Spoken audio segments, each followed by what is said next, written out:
पाकिस्तान के प्रधानमंत्री नवाज शरीफ ने कहा कि उन्हें उस दिन का इंतजार है जब कश्मीर पाकिस्तान का हिस्सा बन जाएगा और हम उस दिन के मुंतजिर हैं जब इंशाल्लाह कश्मीर बनेगा पाकिस्तान।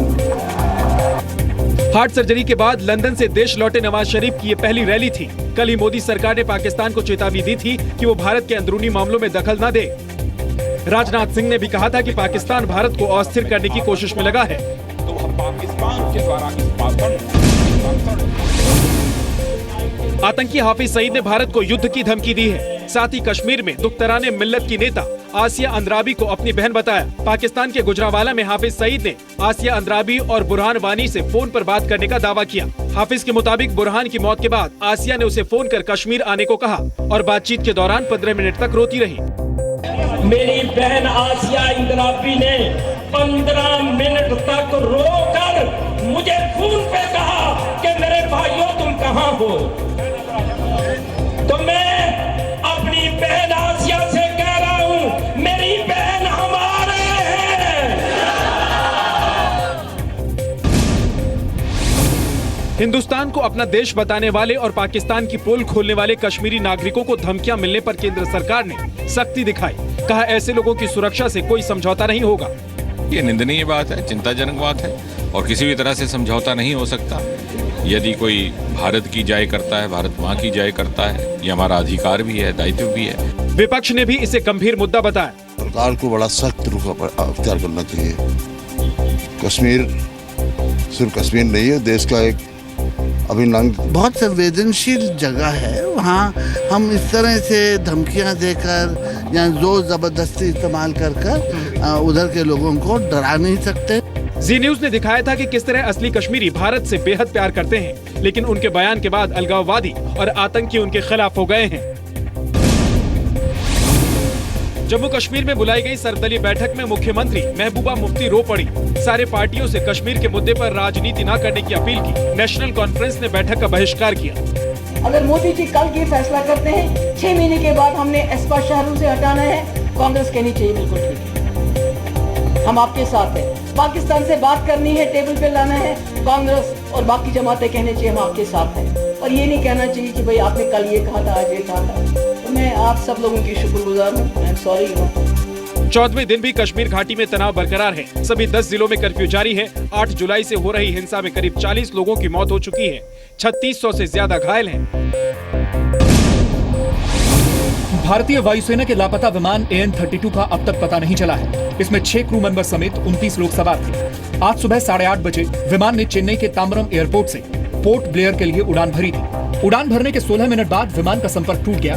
इसे सुबह 11:30 बजे पोर्ट ब्लेयर पहुंचना था। 8I ये जो सर्विलेंस एयरक्राफ्ट है, एक चेन्नई से भेजा गया, एक पोर्ट ब्लेयर से भेजा गया और शिप्स भी काफी मात्रा में भेजे गए।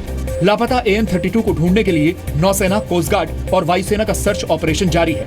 भारतीय वायुसेना अपना सर्च मिशन लॉन्च कर चुके हैं। हमारे C-130 जहाज और AN-32 जहाज इसमें लगे हुए।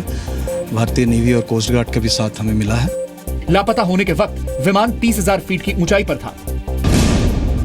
बीजेपी से निकाले गए दयाशंकर सिंह के परिवार पर बीएसपी नेताओं की अभद्र टिप्पणियों और धमकियों पर बीजेपी ने कहा है कि मायावती माफी मांगे और अपने कार्यकर्ताओं पर कार्रवाई करे। मायावती जी से हम आग्रह करते हैं कि वो बिना किंतु परंतु के अविलंब माफी मांगे और अपने जो कार्यकर्ता जिसने अपशब्द कहे उसके खिलाफ कार्रवाई करें। दयाशंकर सिंह की पत्नी की शिकायत पर पुलिस ने मायावती और बीएसपी के 3 बड़े नेताओं के अलावा कई अज्ञात लोगों पर FIR दर्ज की है। दयाशंकर की पत्नी ने कहा है कि बीएसपी नेता उनके परिवार के खिलाफ अश्लील भाषा बोल रहे हैं।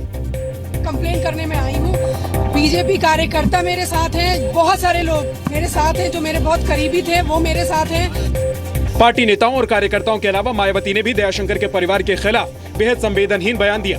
मायावती ने कहा है कि दयाशंकर की मां, बहन और बेटी की बेइज्जती के बाद महिलाओं का अपमान समझ आया होगा।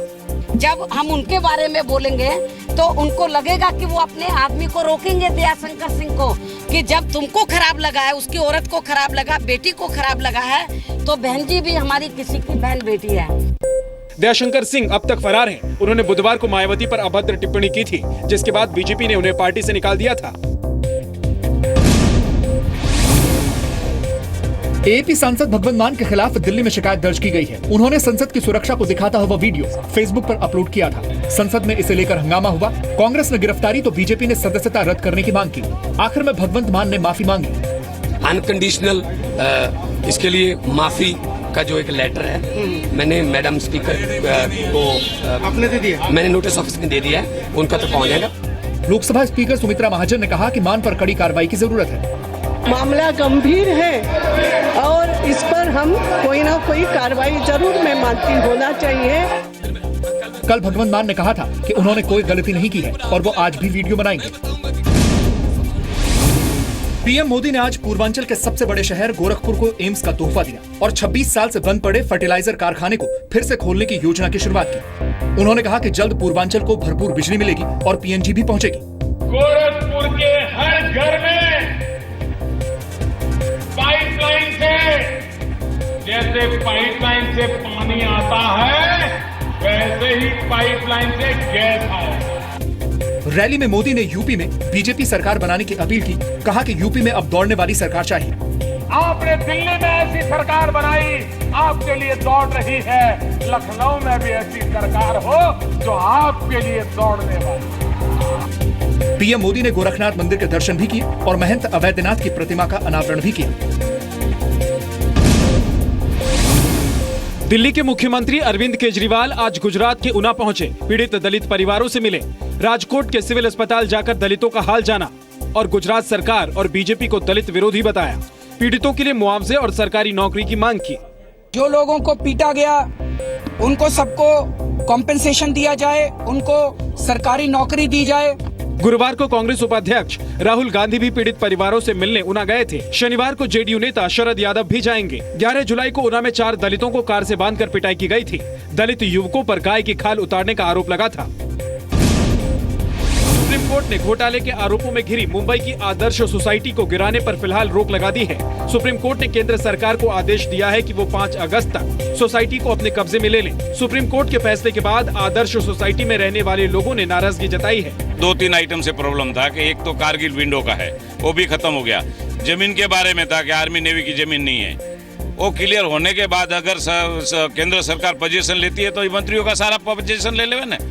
इससे पहले बॉम्बे हाई कोर्ट ने पर्यावरण मंत्रालय को 31 मंजिला आदर्श सोसाइटी गिराकर जमीन कब्जे में लेने का आदेश दिया था। हाई कोर्ट के फैसले के बाद आदर्श हाउसिंग सोसाइटी के लोगों ने सुप्रीम कोर्ट में अपील की थी। चेन्नई में अल्बर्ट सिनेमा हॉल के बाहर रजनीकांत की फिल्म कबाली देखने के लिए हंगामा कर रहे फैंस पर पुलिस को लाठीचार्ज करना पड़ा, जिसमें 17 लोग घायल हो गए। चेन्नई में सुबह 4 बजे और मुंबई में सुबह 6 बजे कबाली के शो शुरू हुए। देश के कई और शहरों में भी थिएटर के बाहर लोगों की लंबी कतारें लगी रही। फिल्म कबाली एक साथ दुनिया में 12,000 स्क्रीन पर रिलीज की गई है। बहुत अच्छा लगा, बहुत मजा आ गया। कमाल का एक्शन, बहुत ही रजनीकांत ने बहुत अच्छा परफॉर्म किया, राधिका आप्टे ने बहुत अच्छा परफॉर्म किया, सब लोग ने बहुत अच्छा परफॉर्म किया।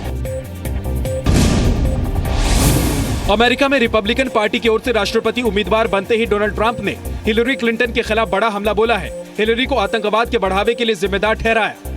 ट्रंप ने इस्लामिक स्टेट के जल्द खात्मे का भी दावा किया।